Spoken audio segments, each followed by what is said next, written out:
In this video, I'm going to be showing you how to make a Gamepass in Please Donate in Roblox.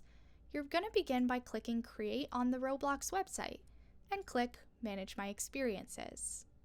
You'll see that you have a public experience. You're going to click on it and click Create Badge. All you have to do to create these badges is upload an image, a name, and a description.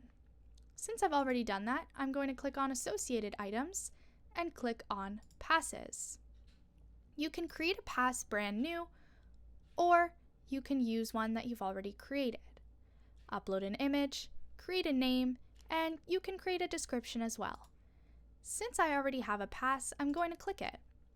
And to actually put it up for sale, you're going to click Sales and make sure that this is toggled Item for Sale.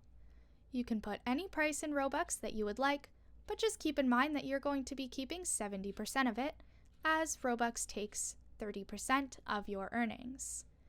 That's all.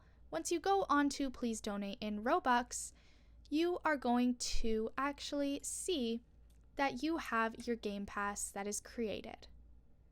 That's all for today. Make sure to like, comment, and subscribe to the channel. Thanks for watching, and see you in the next video.